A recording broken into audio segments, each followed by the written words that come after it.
Bonjour tout le monde, moi c'est votre frère, le frère Osé. Une fois de plus, nous sommes devant vous pour apprendre la parole des dieux. Alors, à cette occasion, je rends grâce à Dieu pour finalement ce temps qu'il vient de nous accorder. C'est après une nouvelle qui m'a beaucoup choqué que le Saint-Esprit est en train de m'enseigner sur le thème que je veux partager avec vous aujourd'hui. Alors, par la grâce du Seigneur, voilà, le temps nous est donné afin que nous puissions partager sur cette vérité. Alors aujourd'hui, nous allons parler sur un thème qui veut tout simplement dire quand l'Église devient un milieu hostile. Nous allons définir les concepts clés. Nous allons premièrement définir c'est quoi une Église et puis deuxièmement, nous allons définir c'est quoi l'hostilité. Alors nous commençons par l'Église. Le mot Église vient du latin ecclesia, qui est ici lui-même du grec ecclesia qui signifie assemblée. Le mot grec ecclesia vient du verbe ekaleo.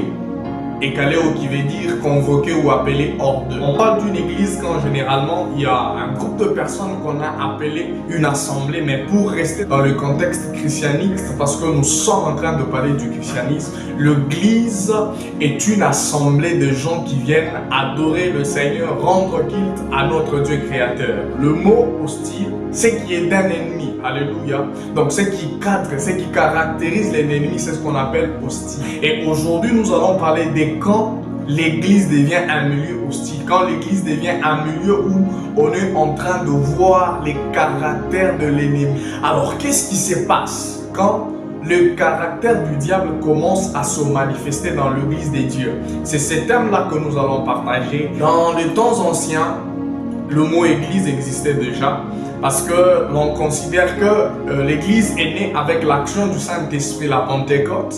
C'est comme ça qu'on considère la naissance de l'Église, ce qui n'est pas du tout faux.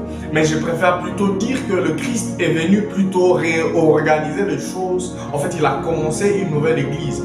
Parce que vous allez vous rendre compte d'une chose, il a dit, quand il est entré dans la synagogue, il a commencé à fouetter les gens qui ont transformé la maison de l'Éternel à une caverne de voleurs. Pourtant, c'était une maison de prière. Voilà ce que le Christ a dit. Mais à sa grande surprise, quand il est descendu sur la terre, il s'est rendu compte que son église, la maison de son Père, était transformée.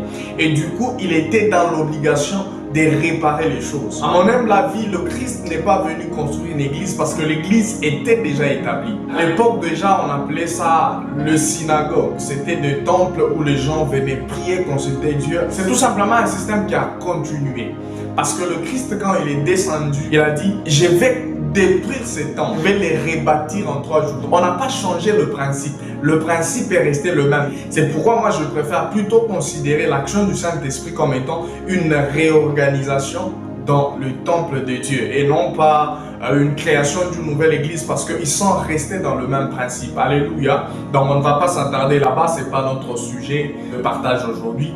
Alors nous allons considérer un verset, Matthieu 16, 18. Tu es Pierre et sur toi je bâtirai mon église. Christ semblait un peu rejeter l'église qu'il avait trouvée sur la terre parce que c'était une église corrompue, une église où régnait déjà le symptôme et le signe de l'ennemi. C'était dans une église où le Père n'y était pas. Parce que les choses qui étaient censées être faites dans l'église, on ne le faisait plus. C'est pourquoi Christ a dit, la maison de mon Père est censée être une maison de prière et non une caverne de voleurs. Alléluia. Jésus-Christ s'est retrouvé dans un monde où on était en train de faire dans l'église les choses qu'on ne devait pas faire. Et les choses qu'on devait faire dans l'église, on n'était plus en train de le faire. C'est dans le même piège que l'église actuelle est tombée. On est en train de faire des choses qui ne devraient pas être faites dans l'église des dieux. J'aimerais que nous puissions comprendre ce qui arrive afin que nous puissions en tirer les leçons et réorganiser les choses. Christ a trouvé une église qui ne correspondait pas au modèle qu'il fallait. Alors Christ lui-même va commencer à construire une église que son Père doit avoir. Et c'est exactement de ça que moi je vais parler. Et nous allons voir quelle église est-ce que Christ a bâti. Parce qu'il est normal que l'église existait déjà. Et même à 12 ans, Christ est allé prêcher dans une synagogue qui est une église. Mais nous devons nous poser la question, pourquoi il devait encore rebâtir sur pierre une autre église? Parce qu'en fait, il a trouvé un système corrompu dans son église. Il a trouvé de pratiques dans l'église du Père qui n'était pas censé y être. Alors il devait réorganiser les choses en détruisant l'ancien et rebâtir sur le même fondement. J'aimerais que nous puissions comprendre ça. Christ n'a pas changé les choses. Christ à réorganiser les choses. Parce qu'il a détruit les temples, il a rebâti ces temples. Rebâtir, ça veut dire détruire et puis remettre. Donc, alors nous allons voir quelle était la différence entre l'église que Dieu a bâtie sur pierre et l'église qui était avant Jésus-Christ. Actes des apôtres, le chapitre 4. Quand vous essayez un peu de lire cette histoire, vous allez comprendre quelle était l'image de l'église que Dieu lui a bâtie sur pierre. C'était une église où l'assemblée de saints étaient des gens qui ne faisaient qu'un seul cœur. C'était des gens qui vivaient ensemble, des gens qui partageaient le tout.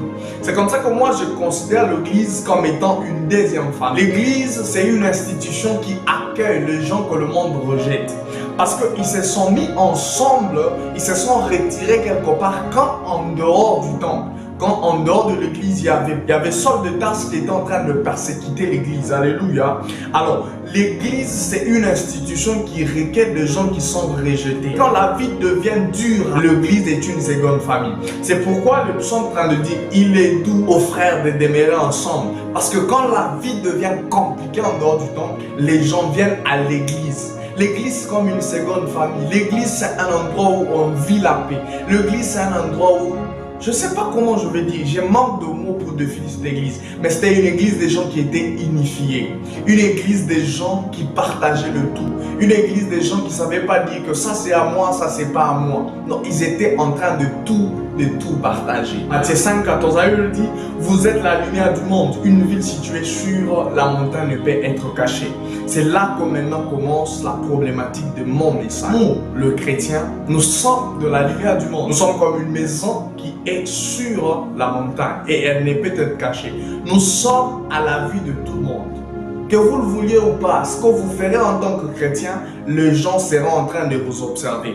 À un moment donné, l'apôtre Pierre, ils étaient en train de vivre aisément leur vie. Les gens semblaient ne même pas s'intéresser à eux. Mais quand le Christ a été livré, les gens commençaient à dire, non, toi aussi tu étais là. Donc ce sont des gens qui vous observent, même quand vous ne savez pas. Parce que nous sommes comme une ville bâtie sur une montagne. Tout ce qu'on fait, les gens sont en train de les observer. C'est pourquoi, bien aimés dans le Seigneur, nous devons vraiment renvoyer l'hostilité de l'Église. Parce que notre hostilité est une actualité qui n'échappera pas à la connaissance de païens, qui n'échappera pas à la connaissance des hommes. Tout ce que vous ferez en tant que chrétien sera d'une manière ou d'une autre à la portée des gens, parce qu'ils observeront de tout près. Les gens qui nous entourent, les gens qui ne sont pas de chrétiens, ils sont toujours informés de ce que vous mettez. Ils sont toujours informés de votre mode de coiffure. Ils sont toujours informés de qui vous fréquentez. Toutes ces choses-là ne les échappent pas. Parce que nous sommes des villes sur une montagne. Tout ce qu'on fait est à la portée de tous. Et donc la conduite d'un chrétien peut causer quelque chose. C'est quand les gens qui s'assemblent commencent à présenter des caractères de l'ennemi, les caractères du diable. Qu'est-ce qui se passe? Il se passe que nous devenons une pierre d'achoppement pour le faible. C'est dans 1 Corinthiens 8, 9. L'hostilité de chrétiens nourrit l'incrédulité de païens. De plus en plus dans l'église de Dieu, il y aura des histoires pas du tout bien. L'incrédulité de païens sera davantage nourrie. Aujourd'hui, on a de plus en plus peu de convertis. Tout simplement parce que nous, chrétiens déjà, nous sommes une pierre d'achoppement pour le faible. Dans l'église actuellement, il y a beaucoup de choses qui se font qui ne sont pas du tout bien. On est en train d'empoisonner dans l'église de Dieu. Aujourd'hui, on ne peut même pas prêcher sur certaines choses parce qu'on a peur. Finalement, c'est une mode qui est entrée dans l'église des dieux. Je ne voudrais pas mâcher le mot. Ne faites pas de votre liberté une pierre d'achoppement. En tant que chrétiens, nous sommes aussi humains. On a droit aussi à certaines choses, s'habiller comme on veut, on peut tout faire comme on veut. Mais la Bible nous recommande de ne pas faire de notre liberté une pierre d'achoppement. Actuellement, il n'y a aucune différence entre un païen et puis un chrétien. Le païen n'a aucune raison de devenir chrétien parce que exactement ce que nous sommes, c'est ce qu'ils sont aussi. Actuellement, on ne peut même pas vivre ensemble selon que Psaume 133 est en train de dire « Il est doux aux frères de demeurer ensemble ». Aujourd'hui, un homme de Dieu ne peut même pas aller dans une église et prendre l'eau aisément et boire parce qu'il craint les empoisonnements. L'église de Dieu est devenue un milieu hostile.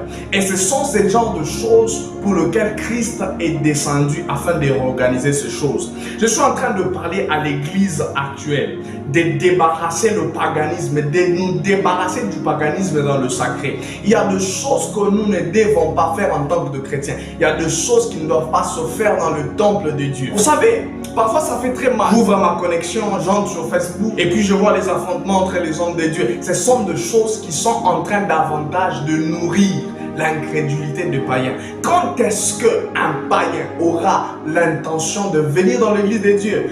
Quand à chaque fois il ouvre sa connexion, il voit les hommes de Dieu en train de se chamailler. Ce sont des choses qui doivent arrêter. Parce que tant que ces choses persisteront, l'incrédulité de païens commenceront à se nourrir.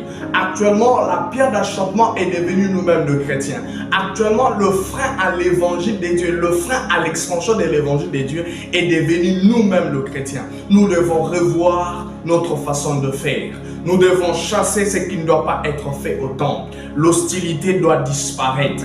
Parce que si je suis en train d'exhorter une personne, nous devons retourner à l'authenticité. Nous devons atteindre la dimension où les gens étaient en train de vivre ensemble. Actuellement, je rencontre une sœur me dit, moi je préfère aller à l'église et puis sortir sans parler à personne. Parce que quand vous vous mettez ensemble, vous commencez à parler, vous allez finir par vous quereller. Vous allez finir par de calomnie. Ce sont des choses qui doivent quitter l'église. Nous devons retrouver l'authenticité de l'église primitive. Nous devons réorganiser les choses comme était le souci de notre Dieu. Alors si tu as eu la chance d'écouter ce message, je prie que Dieu t'aide à quitter et te débarrasser de toutes ces mauvaises choses. Débarrasse-toi de toutes ces mauvaises choses et regarde au ciel. Dieu, je crois, il te fera du bien.